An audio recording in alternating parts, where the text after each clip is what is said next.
Et de retour toujours en direct ici à l'Accor Arena pour Big 10e édition. On est sur la plateforme du Club Excellence et il y a beaucoup de monde qui nous écoute et qui s'installe. C'est très agréable dans notre cercle aujourd'hui toute la journée avec des séquences d'interviews. Et viennent de me rejoindre Sylvain Raymond, délégué général de la communauté Les Entreprises s'engagent. Bonjour. Bonjour. Et François Moreau, secrétaire général du groupe Randstad France. Bonjour. Bienvenue à tous les deux. Merci. Racontez-moi un petit peu, déjà peut-être François, quelques mots pour présenter Randstad, un acteur de l'emploi. Et puis je sais qu'on avait échangé, c'est pas juste une boîte d'intérim. Hein. Exactement. Randstad, c'est un groupe d'emploi qui est évidemment c'est une société internationale basée à Amsterdam, qui a fêté ses 60 ans. La famille est encore actionnaire à hauteur de 35% du capital et c'est le leader mondial, avec notamment la France, premier pays pour le groupe Randstad, aux alentours de 5000 collaborateurs, 750 points de présence, donc un maillage extrêmement étroit. Ouais, j'allais le dire, c'est important, on en parlera tout à l'heure. Bien sûr, ce maillage, c'est la la force. connexion, bien sûr, la connexion auprès à la fois de nos talents et puis auprès des entreprises. Et on a 3 métiers. On a le métier évidemment de l'intérim, hein, on délègue des intérimaires, on recrute et de plus en plus, et on en dira un mot, on fabrique les compétences, c'est-à-dire on fait des partenariats avec des entreprises de formation pour finalement déléguer ou placer des collaborateurs qu'on a identifiés, qu'on a formés et ensuite qu'on propose à nos clients. Sylvain, les entreprises s'engagent, c'est quoi, depuis quand et quelles sont vos missions? Alors, les entreprises s'engagent, d'abord, c'est la première politique publique au monde de l'engagement des entreprises. Et je pense que là, on est au sein du Club Excellence. Je pense que c'est important de rappeler qu'on a désormais fait le lien entre performance et engagement. Et en France, on a en effet un établissement public qui s'appelle Les Entreprises s'engagent, impulsé par le président de la République en juillet 2018, dont la vocation est d'accompagner toutes les entreprises qui le souhaitent, celles qui se lancent et celles qui veulent aller toujours plus loin dans leurs engagements, à pouvoir prendre des engagements et les accompagner de 2 manières, à travers notamment une plateforme, lesentreprises-s'engagent.gouv.fr, qui leur permet de prendre des engagements et d'être recontactés par les opérateurs de l'État compétents pour les mettre en œuvre. Et puis cette dimension de club qui nous rejoint, des clubs départementaux, coalitions, État, entreprises, sociétés civiles qui s'organisent autour de grands défis de société. Donc voilà, les entreprises s'engagent en une phrase, c'est de permettre à chaque dirigeant d'entreprise qui le souhaite de pouvoir exprimer une responsabilité sociale, sociétale, environnementale la plus complète possible. Justement, j'allais dire des engagements sur quelle thématique concrètement? Alors aujourd'hui, on a 90 000 entreprises dans la communauté. Les engagements historiques au sein de la communauté des entreprises s'engagent, c'est tout le volet social, emploi, inclusion, avec cette idée qu'une entreprise a moins de problèmes de recrutement quand elle se tourne vers des publics éloignés de l'emploi, ne serait-ce que parce qu'on est passé de l'ère de la sélection des candidats à la séduction des candidats. Et il faut aller vers ces publics pour pouvoir réussir aujourd'hui à recruter. Donc il y a vraiment une dimension très forte sur le volet social de la RSE. Mais plus largement, on a ouvert ces engagements à tous les publics et aux enjeux également de la transition écologique. On est en effet dans un moment charnière. Il y a eu ce plan de sobriété énergétique des entreprises qui avait été lancé par la ministre Agnès Pannier-Runacher, qui se poursuit. L'accompagnement des dirigeants des entreprises, quelle qu'en soit la taille, et notamment des TPE-PME, aux enjeux de la transition écologique. La sensibilisation de ces dirigeants à ces sujets. Tous ne sont pas encore embarqués sur ces sujets. Puis globalement, finalement, 10 thématiques, 70 engagements qui commencent à couvrir l'intégralité du spectre de la responsabilité sociale, sociétale, environnementale des entreprises. Et pas centralisé seulement à Paris, mais on le disait, on parlait d'ancrage, et effectivement là aussi en local, vous l'avez dit Sylvain. Oui, exactement. Avec pour nous, cette idée de pouvoir répondre le plus possible aux besoins du dirigeant d'entreprise, qui soit est très sensible à ces sujets d'engagement, qui a fait le lien entre engagement et performance, sachant qu'il y a 94% des dirigeants d'entreprises en France qui considèrent que l'engagement est consubstantiel de leur rôle, mais qu'il n'y en a que 20% qui sont en capacité d'aller au bout de leurs envies sur le sujet. Et donc il y a vraiment cette chaîne de valeur qui consiste, à pouvoir les accompagner individuellement à travers cette plateforme gouvernementale, 2, de pouvoir leur donner accès à un réseau de pairs, parce qu'il n'y a pas mieux qu'un dirigeant d'entreprise pour acculturer un autre dirigeant d'entreprise à l'engagement et à tous, aux mille et une manières de pouvoir s'engager. Et puis une logique de valorisation. On est sur le Big et tourne actuellement toute la campagne Plus qu'une entreprise, je dirige une entreprise engagée, qui a été lancée il y a quelques semaines, parce qu'il y a en effet un enjeu de faire connaître en France l'écosystème de l'engagement des entreprises. On est dans un pays où l'entreprise joue un rôle clé dans la construction du modèle social français. On est dans un pays où on a une loi Pacte qui reconnaît à l'entreprise une mission, une raison d'être. On est dans un pays où le mécénat d'entreprise est unique au monde et permet d'investir massivement sur un ensemble de thématiques d'intérêt général. On est dans un pays où arrivent notamment CSRD, mais où on pratique une responsabilité sociale, sociétale, environnementale, mêlée d'obligations et de proactivité, de volontarisme. Mais on ne sait pas qu'on est parmi les champions du monde de l'engagement des entreprises. Et donc notre mission à nous, à travers cette campagne, c'est de le faire comprendre aux entrepreneurs qui investissent en France. Un entrepreneur sera engagé ou ne sera pas, c'est ça ? On est convaincu qu'aujourd'hui, une entreprise qui pense pouvoir se développer dans des écosystèmes qui ne sont pas pérennes est en capacité de comprendre qu'elle ne pourra pas elle-même prospérer dans cette démarche. Donc en effet, on a la conviction qu'une entreprise sera engagée ou ne sera pas, ne serait-ce que pour anticiper les crises.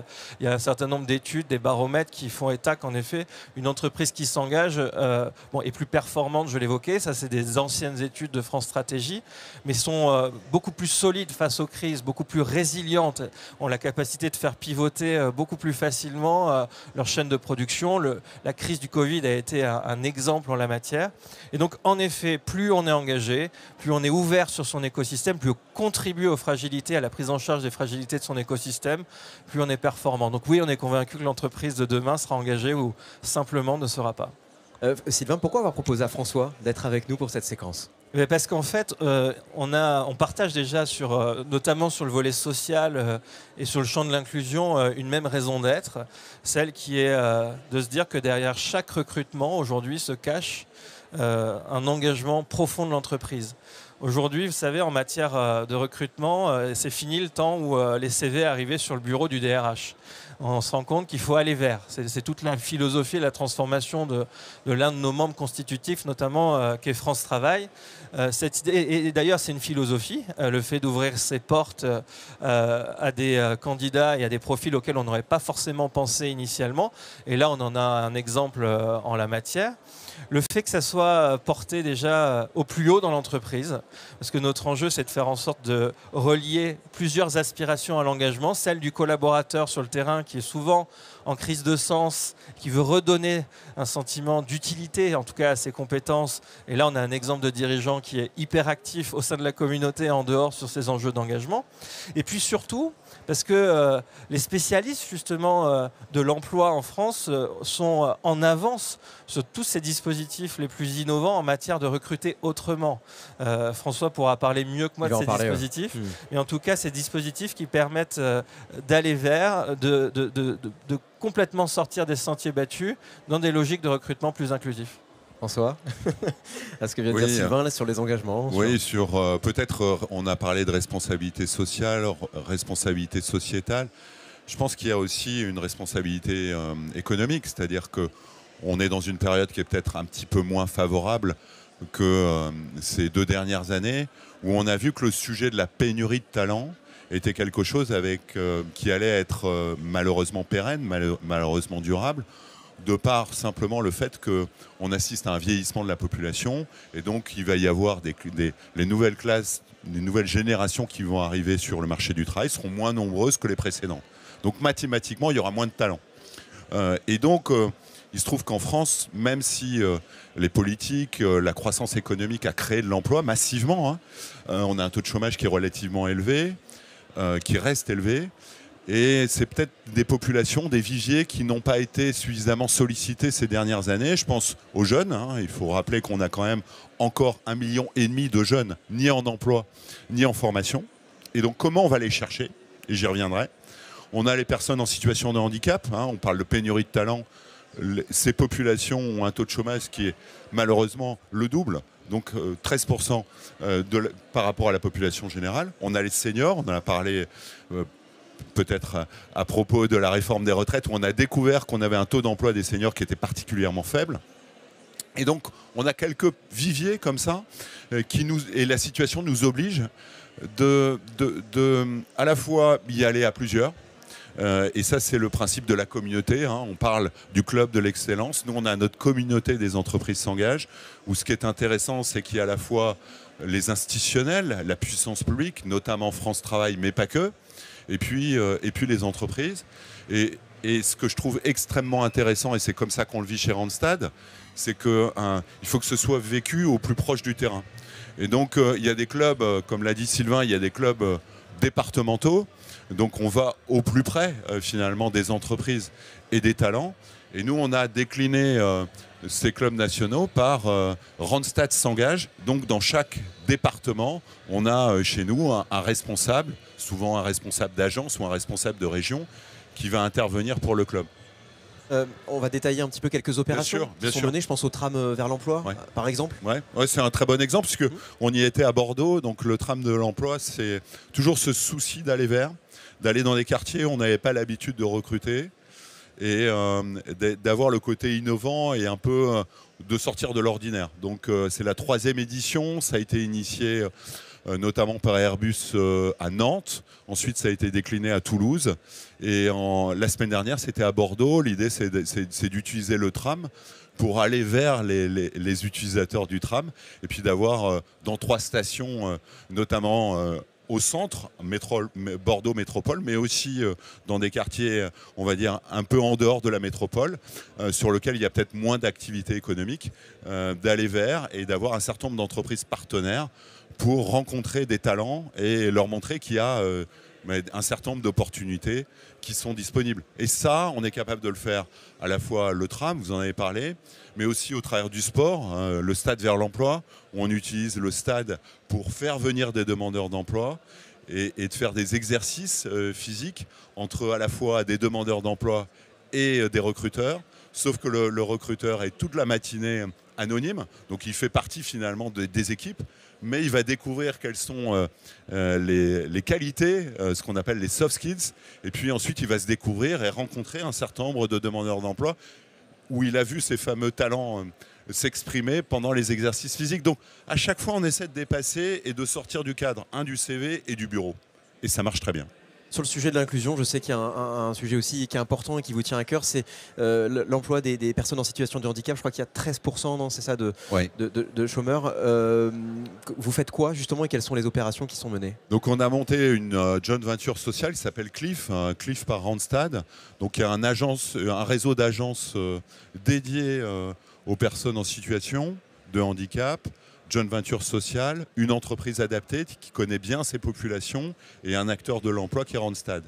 Et l'objectif, c'est de lever tous les préjugés, notamment dans les équipes qui vont accueillir la personne en situation de handicap, réfléchir aux formations, voire aux adaptations de postes, utiliser l'intérim comme un moyen de découverte à la fois du talent, mais aussi des équipes qui vont accueillir ce talent, et puis tout faire pour que ce soit des emplois durables.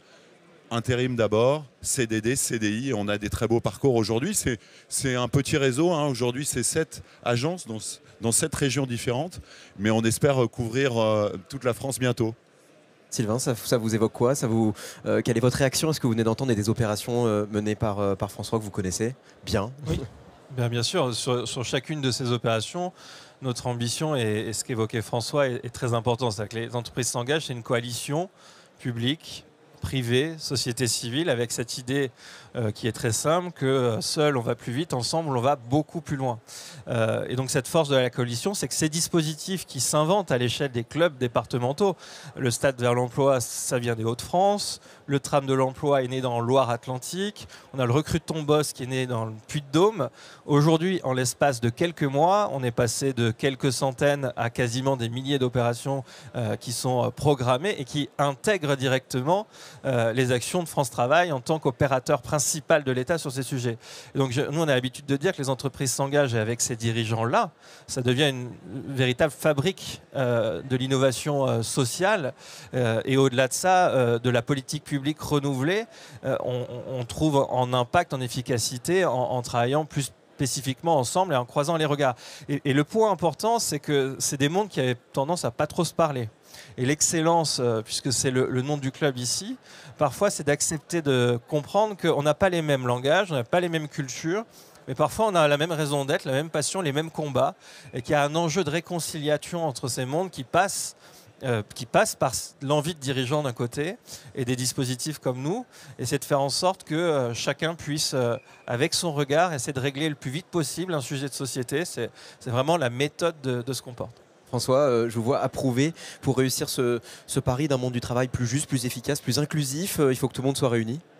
Oui, il faut que tout soit réuni. Et ce que je trouvais extrêmement intéressant dans cette communauté, c'est le passage à l'échelle. C'est-à-dire que l'entreprise connaît bien ça, et j'imagine que les entreprises membres du club de l'excellence, elles initient des pilotes, elles font des tests, et une fois que le test est réussi, parfois ça échoue, et nous aussi, on a aussi des opérations qui sont moins performantes. Donc comment on fait en sorte finalement de dépasser les premières manifestations pour arriver vers des grosses opérations qui fonctionnent et de les faire découvrir à l'ensemble des territoires. C'est ça la force des entreprises s'engagent chez à la fois des grandes entreprises, des moyennes, des petites, les acteurs publics, les acteurs notamment de France Travail, tous les acteurs, toutes les associations qui travaillent au plus près des territoires, initier des choses, parfois sur des territoires difficiles, un peu qui n'ont pas été au cœur de l'actualité économique, et puis de passer à l'échelle.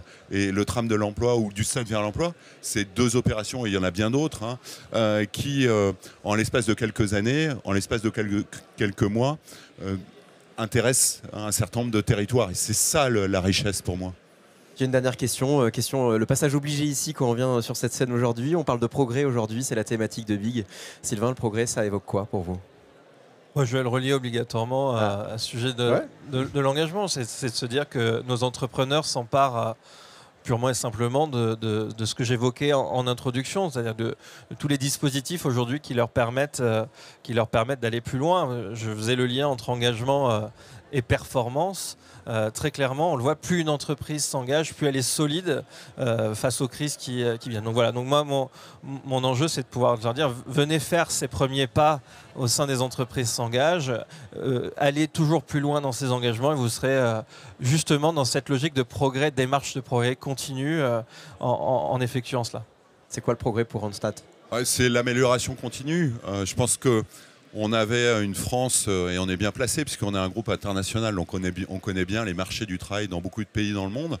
Et on avait une fatalité en France, avec à la fois ce chômage de masse, et puis, par exemple, à titre d'exemple, l'apprentissage, sur lequel on était quand même, c'était les balbutiements. On a montré que, à la fois dans l'apprentissage, on est passé de 300 000 à 1 million d'apprentis. On voit que c'est une richesse, c'est du pré-recrutement, c'est une expérience extraordinaire pour les jeunes, et on voit bien qu'au niveau du chômage, on est loin du chômage de masse. Il y a encore aujourd'hui les viviers dont je parlais qu'il faut aller chercher, mais donc c'est l'amélioration continue pour une société plus inclusive. On ne peut pas se contenter d'avoir 7% de chômeurs aujourd'hui, c'est pas satisfaisant. Merci beaucoup Sylvain, merci François, merci à tous les deux pour cette séquence. Et on va maintenant parler avec nos 2 prochains invités d'innovation organisationnelle.